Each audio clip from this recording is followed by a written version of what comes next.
జై జవాన్ జై కిసాన్ ఇది మన లాల్ బహదూర్ శాస్త్రి గారి నినాదం. కానీ ఇది ఆ రోజుల్లో కాదు, ఈ రోజుల్లో కూడా కాంగ్రెస్ వాళ్ళకి నచ్చదు. మరి వీళ్ళ స్లోగన్ ఏమిటి అంటే మీకు జై గాంధీ జై నెహ్రూ.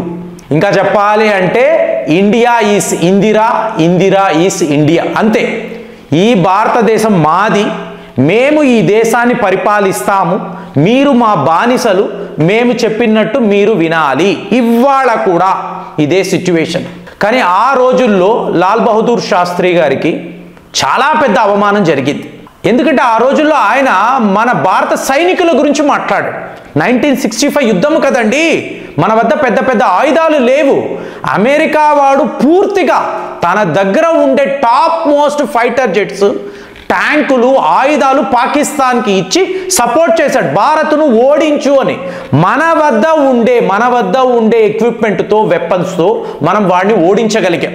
సో శాస్త్రి గారికి ఎలా ఉండేది? జై జవాన్, వీళ్ళు నిలబడాలి, వీళ్ళు గెలవాలి, వీళ్ళే మన భారత్ యొక్క గర్వ కారణము. అలాగే జై కిసాన్, రైతులు బాగుంటే భారత్ బాగుంటుంది. ఇది ఆయన కనిన కలలు. ఇది ఏవి కూడా వాళ్ళకి ఇష్టము లేక అంతిమ రోజుల్లో వాళ్ళ కుటుంబాన్ని ఎన్ని రకాలుగా వీళ్ళు హింసించారు. కానీ ఇవాళ చూడండి, మళ్ళీ అదే లాల్ బహదూర్ శాస్త్రి యొక్క ఆత్మ మళ్ళీ వచ్చి మళ్ళీ జై జవాన్ జై కిసాన్ అని మాట్లాడుతుంది. మనము దీన్ని గర్వంగా ఫీల్ అవ్వాలి. ఎందుకు అంటే చూడండి, మోదీ గారు మీకు ఎంఎస్ స్వామినాథన్ ఇంటర్నేషనల్ కాన్ఫరెన్స్లో, ఆ కన్సార్టంలో ఆయన మాట్లాడుతున్నారు, నా ప్రాణాలను పణంగా పెట్టి రైతులను కాపాడతాను. అర్థం ఏంటండి? అమెరికా నుంచి వస్తున్న ఈ కుళ్ళు ప్రోడక్ట్స్, మీకు జెనెటికలీ మాడిఫైడ్ ఆర్గానిజమ్స్ చెప్తున్నాం. సో ఇవి ఇండియన్ మార్కెట్లో ఫ్లడ్ చెయ్యాలి, మీరు సంతకాలు పెట్టండి, లేకపోతే మీ మీద 50% ట్యాక్సులు విధిస్తాము. బెదిరింపు. ఎంతలా బెదిరించాడు? మన యొక్క అత్యుత్తమమైన ట్రేడ్ పార్ట్నర్ వాడు ఇలాగ బ్లాక్మెయిలింగ్ యాటిట్యూడ్ అన్నప్పుడు మనం నిజంగానే భయపడాలి. ఒకవేళ ఇప్పుడు కాంగ్రెస్ గవర్నమెంట్ ఉంటే, అయ్యో బాస్ మీరు చెప్పండి, ప్రజలే కదా, వాళ్ళు ఏం తింటే మనకేంటి, చెప్పండి అని సంతకాలు పెట్టేస్తారు. కానీ ఇక్కడ మోదీ నిలబడ్డాడు. కుదరదరా, ఏమైనా మీరు చేసుకోండి, మా రైతుల విషయంలో నో కాంప్రమైజ్.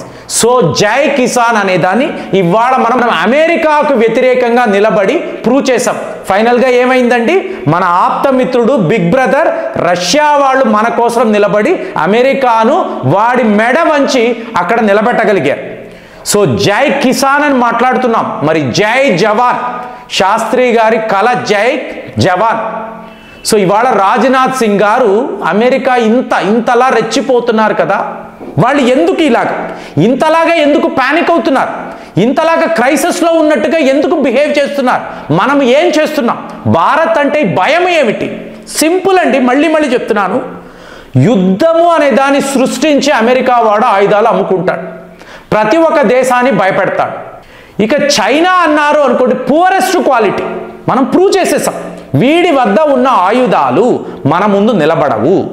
ఇక రష్యా అన్నప్పుడు అందరికీ భయం, రష్యాతో వ్యాపారము అంటేనే అందరికీ భయం. అలాంటిది హైయెస్ట్ క్వాలిటీ, చవక ధరకు ప్రపంచంలో ఎవరూ చేయలేని ఆయుధాలు ఇవాళ భారత్ క్రియేట్ చేస్తుంది. సో ప్రపంచమంతా మనము ఎప్పుడు ఎలాంటి ఆయుధాలు తయారు చేస్తాము, వాళ్లకు ఎలా ఉపయోగపడుతుంది. ఎనీ ఎక్స్పో వెళ్ళండి, ప్రపంచంలో డిఫెన్స్ ఎక్స్పో ఎక్కడికైనా వెళ్ళండి, మీకు అక్కడ ఇండియా మార్ట్ కనిపిస్తే, భారత్ యొక్క ప్లాట్ఫామ్ కనిపిస్తే, ముందు వీళ్ళు అక్కడికి వెళ్ళి ఈ బ్రహ్మోస్ ఏమిటి, ఈ ఆకాశ్ ఏమిటి, అసలు మీ యొక్క 5th జనరేషన్ విమానాలు ఏమిటి, ఎంక్వైరీలు స్టార్ట్ అయ్యాయి. ఇదంతా అమెరికాలో తెలియని ఒక భయం. నువ్వు ప్రాపర్ మార్కెటింగ్ చేసుకోలేవు, ఒక దేశముతో పద్ధతిగా మాట్లాడి నీ ఆయుధాలను అమ్మలేవు. ఎందుకు? ధరలు 3 4 ఎక్కువ ఉంటాయి. కానీ భయపెడతాడు. ఈ భయము అనే దాన్ని మనం ఎక్స్పోజ్ చేసాం. వాడు మాట్లాడుతున్న F-35 ఏమి అంత సీన్ లేదు, స్టెల్త్ విమానం అంటాడు. ఇదేం పెద్ద విమానము కాదు, ఇదేం గొప్ప మ్యాజిక్లు చెయ్యలేదు, మిరాకిల్స్ చెయ్యలేదు. ప్రపంచానికి కేరళ సాక్షిగా చూపించగలిగాం. దాంతో స్పెయిన్ వాళ్ళు ఏం చేశారు? టోటల్గా F-35 కాంట్రాక్ట్ క్యాన్సిల్ చేశారు. సో ఇది అమెరికా వాడికి ఎంత దెబ్బ, మనము కొట్టిన దెబ్బ కన్నా పెద్దది. ఎందుకంటే మనము తెలివిగా ఉన్నాం. సో మన 1,00,000 కోట్లను మనం మిగుల్చుకున్నాం. మరి స్పెయిన్ వాడు ఏమారిన వాడు కదా. అమెరికా వాళ్ళ అధికారులు వెళ్ళి, లాకిడ్ మార్టిన్ వాళ్ళు వెళ్ళి ఏవేవో కళ్ళబొల్లి కబుర్లు చెప్తే వాడు ఒప్పేసుకుంటాడు. అలాంటి వాడు మన ఎగ్జాంపుల్ని చూసి భారత్ చెప్తుంది ఆ విమానమే అంత పెద్ద విషయం కాదంట కదా, వాళ్ళ రేడార్లు ఈజీగా పసిగట్టేసాయంట కదా, వద్దు వద్దు ఇలా ఆపేయడంతో అమెరికా వాడికి ఏమైంది, భారత్ ఎదగడము కాదు, వీళ్ళ దుర్మార్గానంతా ప్రపంచానికి చూపించడం. ఇది వీడు ఇవాళ తట్టుకోలేకపోతున్నాడు. సో మీరు ఏకంగా 1,50,000 కోట్ల డిఫెన్స్ ప్రొడక్షన్ చేశారండి. ఎవరు? మనం. ఇది ఎంత పెద్ద రికార్డ్ అంటే తట్టుకోలేకపోతున్నారు. రాజ్నాథ్ సింగ్ గారు ఓపెన్, అమెరికా వాడు మనల్ని టార్గెట్ చేయడంలో అతి ముఖ్యమైన విషయం ఇది. అంటే మీకు కిసాన్లు, రైతులు, వాళ్ళను ఏదో ఒక రకంగా పూర్తిగా మీకు డెస్ట్రాయ్ చేయాలి. భారత్ రైతులు ఇక బతకకూడదని వాడు అనుకున్నాడు, మనము ఆపేము. నెక్స్ట్ లెవెల్లో మన జై జవాన్ మాట్లాడుతున్నాం. అంటే మన సైనికులకు ఇవ్వాల్సిన ఆ బలము, మీ వద్ద ఆయుధాలు ఉండాలి కదండి, మీరు గొప్ప వీరులు, కానీ మీరు పువర్ క్వాలిటీ వెపన్స్ పెట్టుకున్నారు అనుకోండి, యుద్ధము చెయ్యలేరు కదా. అలా కాదు, మేము ఇస్తున్న ఆయుధాలు ఏంటి, ప్రపంచ సైన్యానికి, అమెరికాకు వ్యతిరేకంగా ఒక ప్రపంచము ఉంది, ఆ ప్రపంచానికి కావలసిన ఆయుధాలు భారత్లో తయారవుతున్నాయి. వీటిని మేము చిన్నా చితకా దేశాల నుంచి పెద్ద దేశాల దాకా కూడా మేము సరఫరా చేస్తాము. 1,50,000 కోట్ల డిఫెన్స్ ప్రొడక్షన్ ఇవాళ 2024, 2025లో మనము సాధించిన ఘనత. ఇది ఎంత పెద్దది అంటే 2019, 2020 మీరు చూశారనుకోండి, దానికి దీనికి కంపారిజన్ 90% అండి, 90%. 2013 ఆ ప్రాంతాలలో 600 కోట్లు మాత్రమే మన డిఫెన్స్ ప్రోడక్ట్స్ అనేవి తయారయ్యేవి. ఇవాళ 23,600 కోట్లండి. ఏంటి, మన డిఫెన్స్ ఎక్స్పోర్ట్స్. సో ఇదంతా టూ మచ్గా ఉంది. మన టార్గెట్ ఎంత, 50,000 కోట్లు నెక్స్ట్ 3 to 4 ఇయర్స్.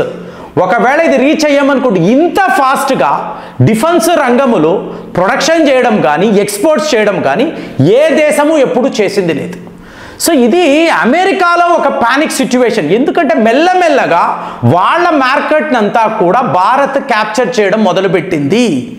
సో వీళ్ళు ఎన్నో దేశాలకు బ్రహ్మోస్ ఇవాళ ఏం మాట్లాడుతున్నారు, అజిత్ దోవెల్ గారు వెళ్ళారు, S-400 త్వరగా మా దేశానికి రావాలి.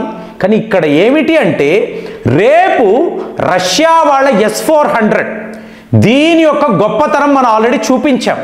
సో ఈ పరిస్థితిలో S-400 కావాలంటే, ఇప్పుడు మీకు డొనాల్డ్ ట్రంప్, పుతిన్ గారు మాట్లాడుకొని ఈ యుద్ధం ఆగిపోయింది అనుకోండి, మళ్ళీ అందరూ కూడా రష్యా S-400 మాట్లాడతారు. ఆ టైంలో ఈ S-400 భారత్లోనే తయారు చేయండి, మీరే ఎక్స్పోర్ట్స్ కార్యక్రమాలు ఇవి చూసుకోండి, మార్కెటింగ్ మీరే చెయ్యండి అని రష్యా వాళ్ళు లైసెన్స్ ఇచ్చారు అనుకోండి, అప్పుడు పరిస్థితి ఏమిటి? టోటల్గా గ్లోబల్ పవర్గా డిఫెన్స్ రంగంలో ప్రొడక్షన్ ఎక్స్పోర్ట్స్ అన్నప్పుడు ఇండియా నంబర్ 1 పొజిషన్లోకి వెళ్ళిపోతుంది. అమెరికా వాడిని ఎవరు నమ్మరు, చైనా కూడా అదే పరిస్థితి. మరి భారత్ ఈ పొజిషన్కి వెళితే అమెరికా వాడు ఒప్పుకుంటాడా? వాడికి పోటీగా ఎవరు నిలబడినా ఎన్నో జిత్తుల మారితనం, ఎన్నో కుట్రలు, కుతంత్రాలు ఎన్నో చేస్తాడు కదా. ఇవాళ మనం ఏం మాట్లాడుతున్నాం, 77% మన defence production public limited companies చేస్తే 23% ప్రైవేట్ కంపెనీస్. అమెరికాలో ఇది అట్లాగే రివర్స్ అండి. అమెరికాలో లాక్హీడ్ మార్టిన్, బోయింగ్ లాంటి వాళ్ళు ప్రభుత్వానికి కావలసిన ఆయుధాలు ఇస్తారు. అంటే వీళ్ళు ఏం చెప్తే అదే ఆ ప్రభుత్వం అనేది వినాలి. అలాంటి ఒక సిచ్యువేషన్ అక్కడ అమెరికాలో ఉన్నప్పుడు మిలిటరీ కాంప్లెక్స్ యొక్క డామినేషన్. కానీ ఇక్కడ ఒక ప్రాపర్ ప్రభుత్వము వాళ్ళ కనుసైగల మీద ఈ డిఫెన్స్ ప్రొడక్షన్ పెరగడం అనేది ఒక హైలీ ప్రొఫెషనల్ బిహేవియర్. మరి ఇది అమెరికాలో లేకపోవడము వాళ్ళు తట్టుకోలేకపోతున్నారు. మరి ఇలాంటి రికార్డ్స్ మనం సాధిస్తున్నప్పుడు అమెరికా వాడు మామూలుగా ఉండలేడు కదా, అదే వాడి బాధ. మరి దీన్ని మీరు ఎలా చూస్తున్నారు? కామెంట్స్లో రాయండి. మళ్ళీ వచ్చే వీడియోలో కలుద్దాం. జై హింద్.